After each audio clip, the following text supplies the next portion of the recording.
Another edition of the Heel to the Face podcast. Today we talk about a lot of pay-per-views, an eye for an eye match, and Eddie Kingston. Who is he? Maybe Brandon can help me out. Eddie, you know who Eddie Kingston was? NWA, baby. All right, we'll talk lots. Impact, AEW, NXT, and WWE, and maybe even a little more, maybe a little podcast talk as well. A podcast talking about a podcast. Must be big news as the Heel to the Face podcast starts right now. So silence your cell phones, hold your applause, and tune into the truth. Oh, you didn't know? Your ass better call somebody. Getting beat up by 9 guys in Syracuse, to me, there's not a whole lot of shame in. From the 315 to the world, this is the Heel to Face podcast. The cream of the crop! Wow, man, freaked out! Follow the show on Twitter and Instagram at Heel to the Face. I said, are you ready? From Armory Square in downtown Syracuse, New York, let's send it now to Brandon and Jared. Bad luck seems to be my middle name. They might as well tag me up with my buddies from Syracuse. So another edition of the Heel to the Face podcast. I am K-Rock Jared. At least that's where you can find me on social media. You can find my partner, as always, at Icebreaker21 on Twitter. You can find the show at Heel to the Face. A lot to talk about.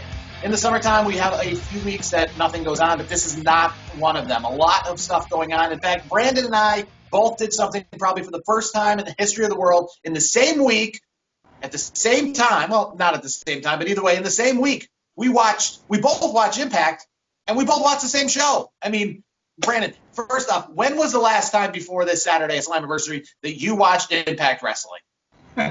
I guess I'm going to have to come clean on this. I never watched Impact live in my life. Well, that's not true. You've never watched the Don West, like, Mike Tenay days? I watched YouTube. That was like the highlights shows. I've never actually watched. That was the first time I've actually ever watched Impact TNA. I've never watched it live or like the full version of it ever. That's the God's honest truth.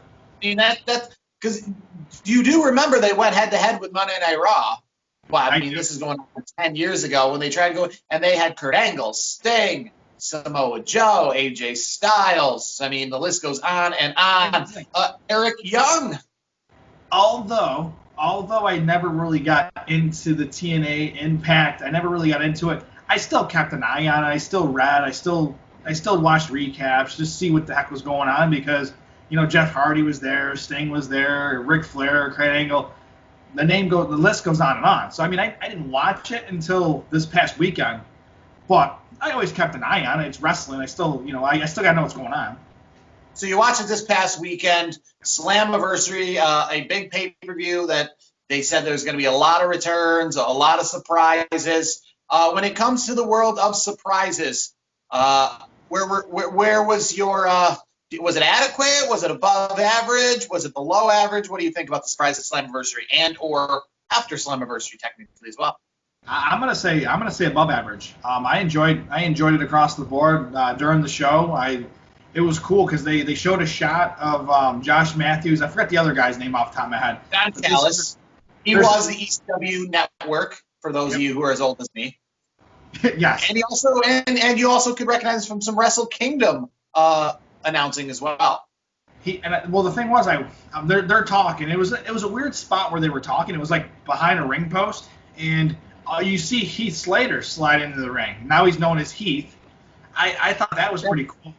That was a good surprise. I was surprised that out of everybody that was that debuted, that was the biggest surprise for me. I'm not surprised Eric Young came back. That was kind of, for me, I think that was kind of a foregone conclusion because he's kind of like a staple with TNA Impact. I mean, he's one of the big names, and WWE didn't use him. And speaking of Eric Young this week, he kind of in a different way kind of trashed WWE a little bit, and kind of put his little jabs in and said that there's some, I don't have the quote in front of me, but essentially he just kind of said it was very dysfunctional. He said NXT was great, working with Hunter. He had a good relationship with Hunter, but once he got the call up, things were dysfunctional, and he was excited to get back to Impact. Overall, I thought it was a good show.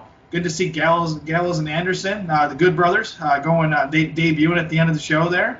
EC3 as well. overall, I have to say, as a first time ever watching Slammiversary live, I was very impressed. It was a really good show from top to bottom.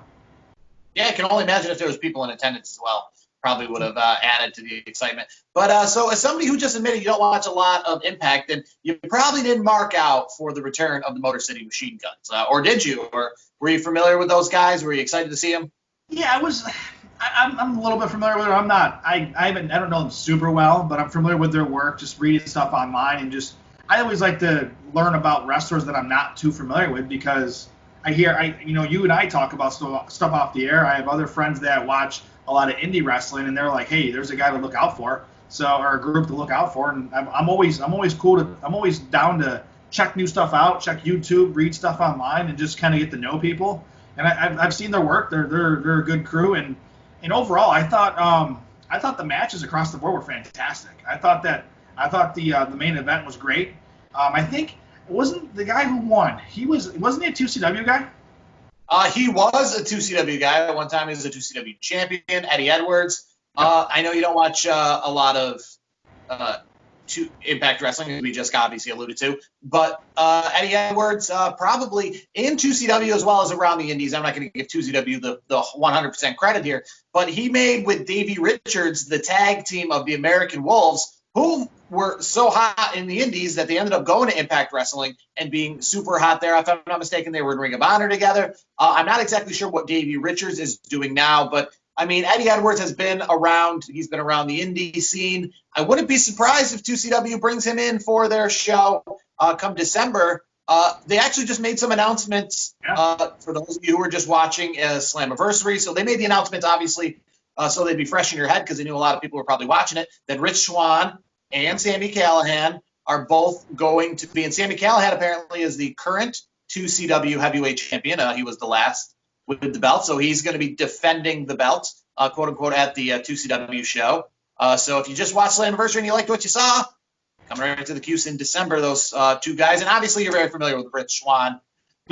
He was obviously had the unfortunate luck, as well many wrestlers do right now, of some outside the ring discrepancies. But inside the ring, I mean, you liked him and I liked him back in the WWE days, and he was one of the highlights of the Cruiserweight division. He had a raw deal in WWE, and the reason why he got let go come to find out later, nothing really happened. So it was just WWE's way of getting him out of WWE. I thought it was kind of a cop out. I think Rich Swann, for the most part, he's a halfway decent guy from everything I've read online. I'm excited to see Sami Callihan, especially too, because Sami Callihan I thought he had a great match, tagging up with Ken Shamrock over the weekend too. That was pretty good. And Ken Shamrock, almost 60 years old now? He still looks pretty decent. I mean, you're not going to get crazy spots with him, but I thought he looked all right for being almost a 60-year-old man. I thought the person that definitely made the most of their move to Impact Wrestling from their former days in WWE or elsewhere was Deonna Purrazzo, the women's division, who won the Knockout Championship, and that was, to me, probably the match of the night, that women's match. Hard-hitting, just great action in that women's division match. Yeah, I'm with you on that. I thought that was the highlight of the night as well. Purrazzo did a great job.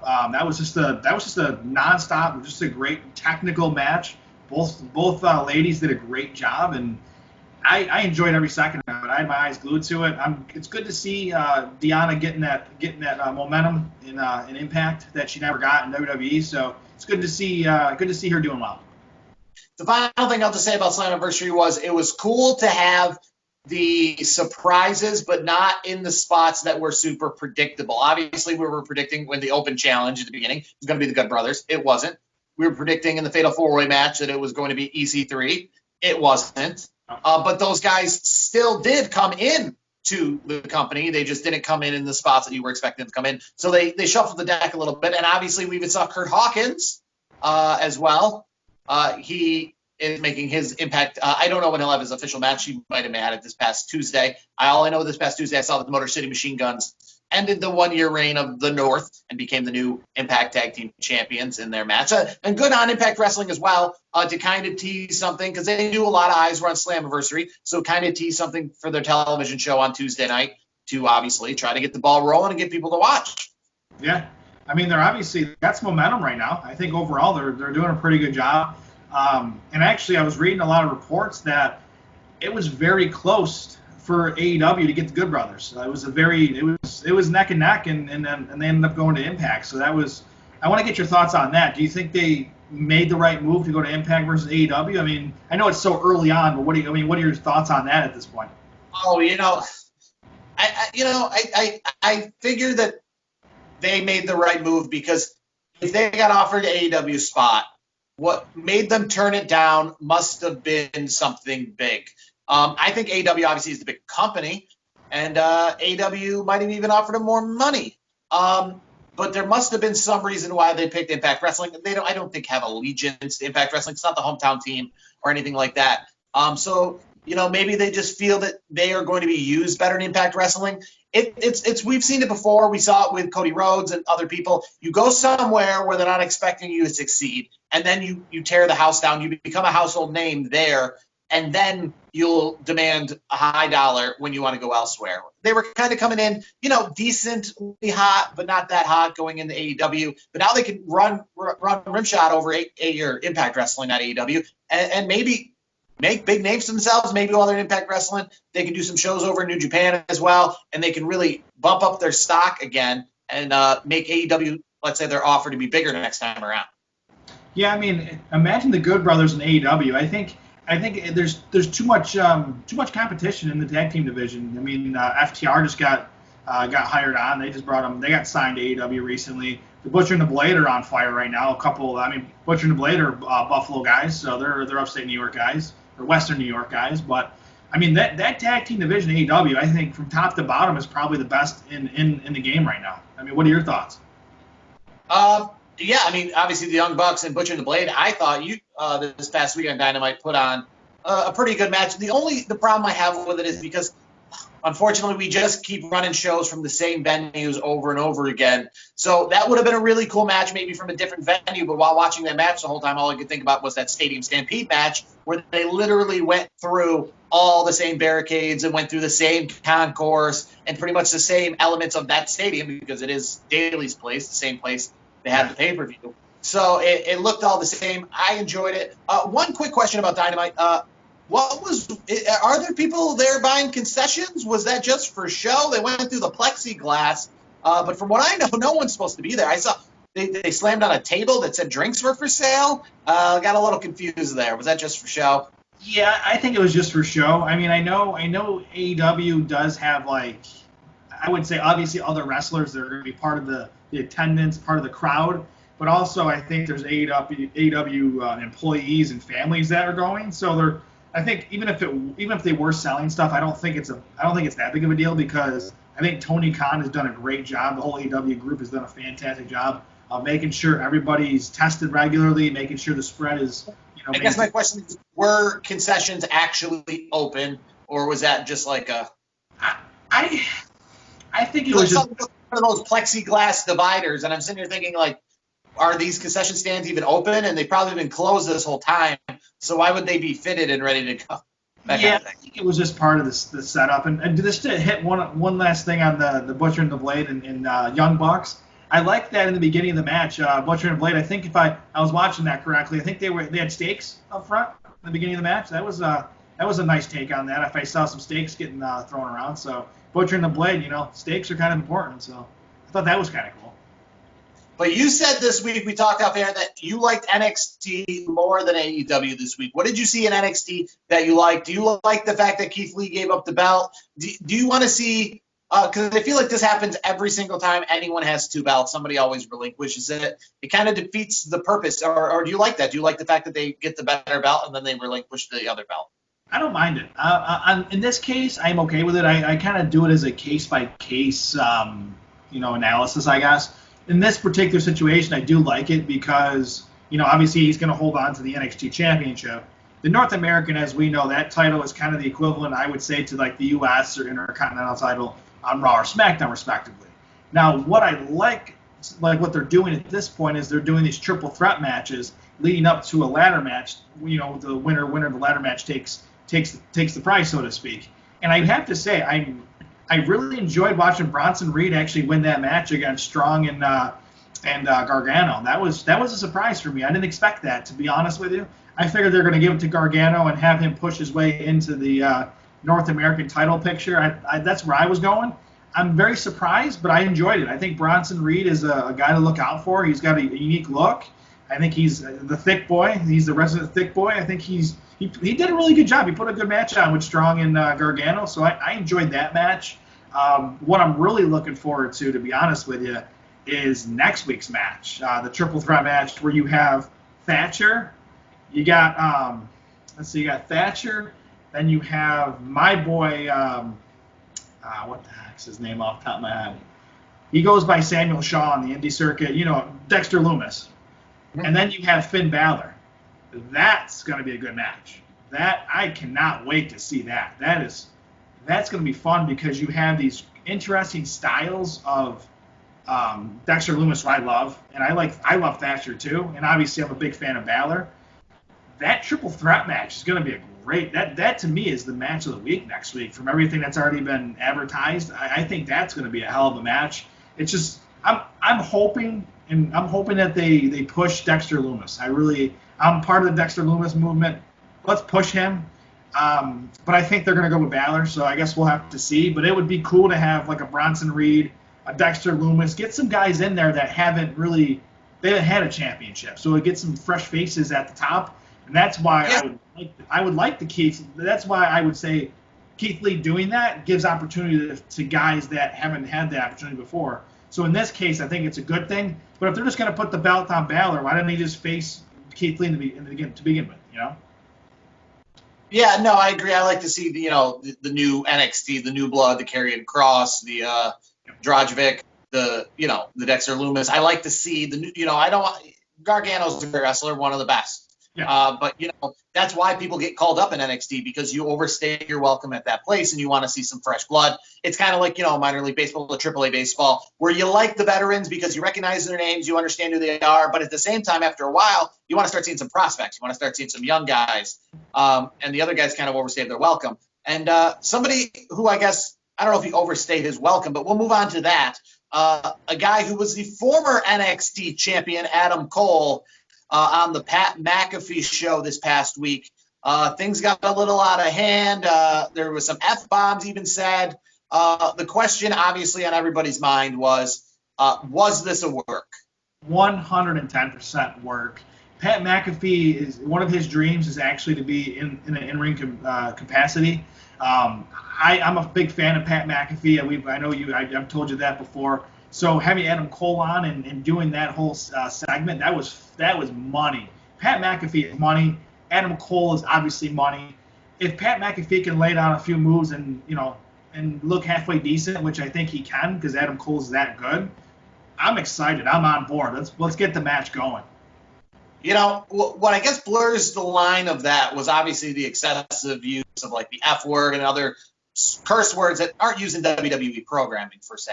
You know what I mean? So that helped blur the lines, which makes me then ask the question, was it a work? And as I told somebody else, I've been going back and forth maybe like on Twitter and talking to other people, was it a work? And the fact that I'm even asking the question, was it a work? And then it blurred the lines enough for us to even question it a little bit is like they did their job perfectly. Oh, 100%. And the thing that tells me that it's a work is Pat McAfee technically works. He's a WWE employee. So, I mean, even though he did it on his show, it's WWE's way of making it look as real as possible, even though it's clearly, in my opinion, a work. It's great because you have a lot of Pat McAfee fans that don't watch wrestling that might watch wrestling now because of Pat McAfee. So you're introducing a whole new audience to WWE's programming. And then on the same end, Adam Cole fans or WWE fans are getting to know Pat McAfee from, what Pat McAfee did in his previous life, which is a NFL player as a punter. So I think it crosses a couple different brands, so to speak. So I think it's absolutely fantastic, and I think if they do it right, they can blow the roof off. And I would hope they would save this for when we get fans back. I know I keep saying let's get I want some of these pops to happen with fans actually there. So I'm hoping they wait, but obviously we don't know with COVID. So that's where I'm at. I'm excited that they do it. Coming up, the WrestleMania of the summer, if you will, the one that likes to mix the celebrity / athlete with the wrestler to kind of get some of that extra attention on it. And it has been announced officially that it won't be in Boston. It says right now from WWE's perspective, they haven't gone forward and said that it's going to be at the Performance Center yet. They said a new location will be announced shortly. Percentage-wise for you, that it will be at the Performance Center. 99%.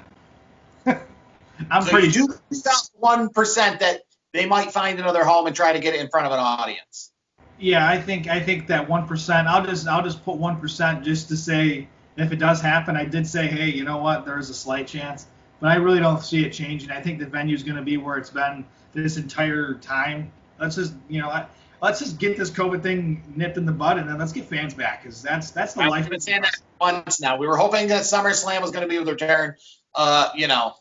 Survivor Series. At this rate, I have no idea. Obviously, even things like WrestleMania next year, are in jeopardy. Or Royal Rumble is certainly in jeopardy, because if we talk, the NFL season right now is in jeopardy. Well, if there's no NFL games in January, that obviously means that there wouldn't be wrestling in January, or at least in front of an audience. So same crowd wouldn't be able to congregate for a Royal Rumble as well. So yeah, I agree. We just need to get this thing over with so we can put it in front of live fans. Yeah, 100%. And I keep reading things.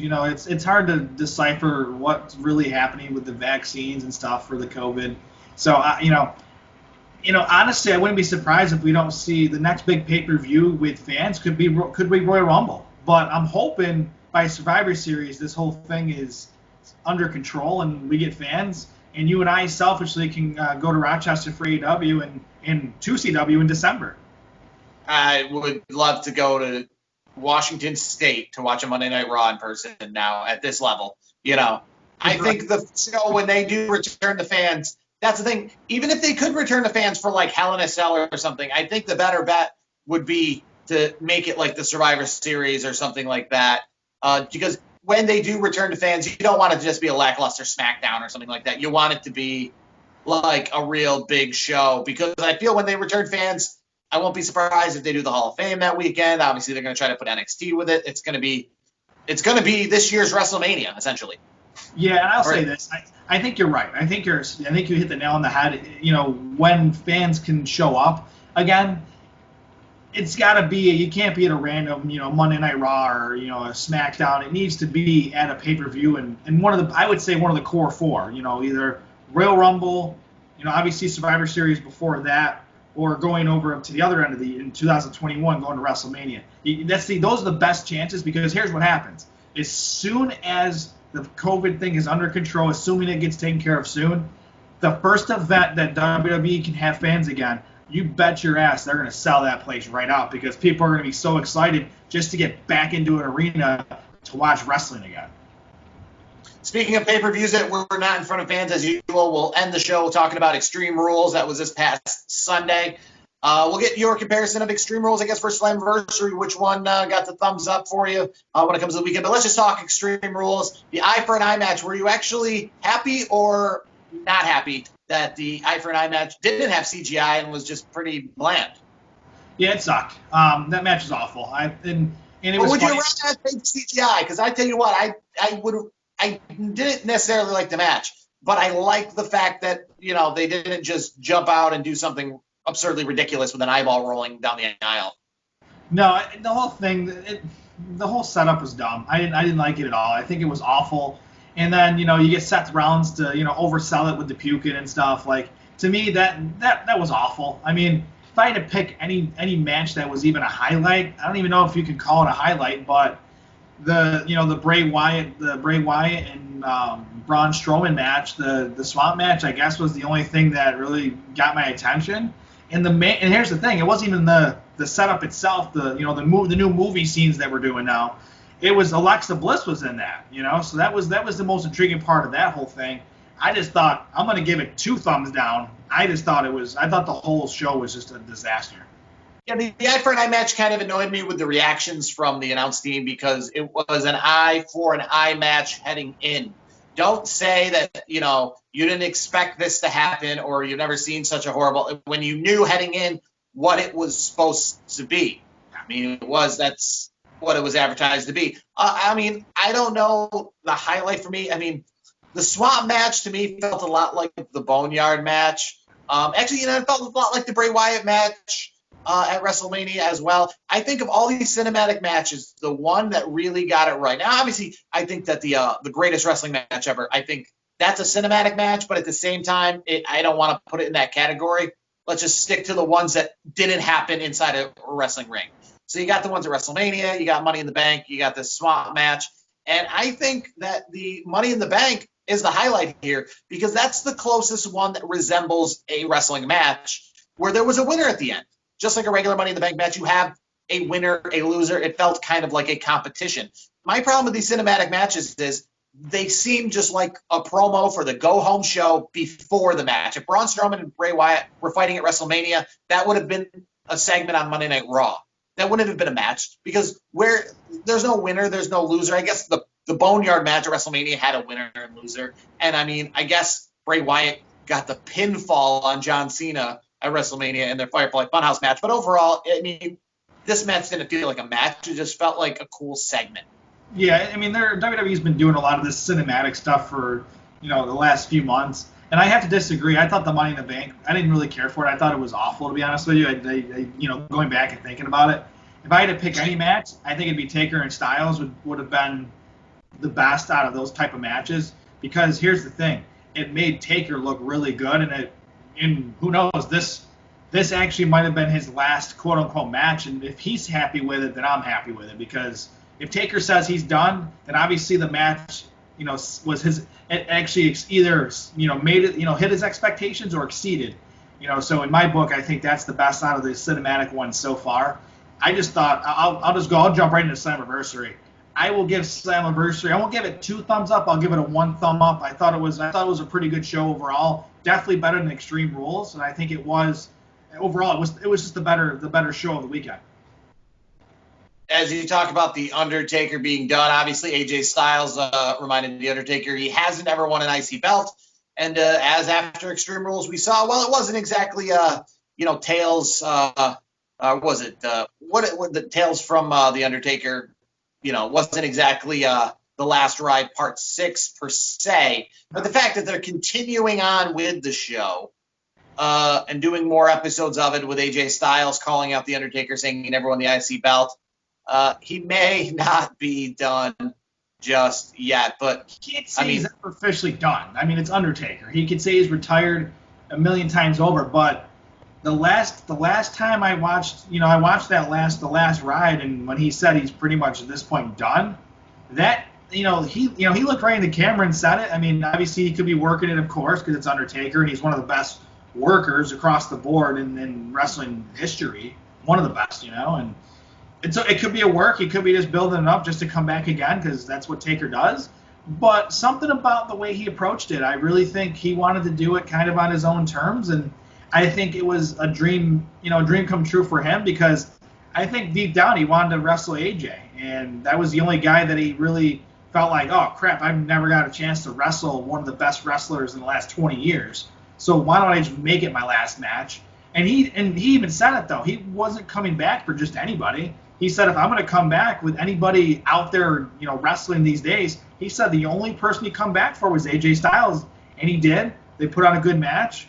It was one of the better Undertaker shows that I've seen in a long time. So for me, I've never been so sure for me that he's retired. I will say this much. Mark my words. Undertaker will wrestle at least one more match, and here's how I say it's going down. He's going to face Sting.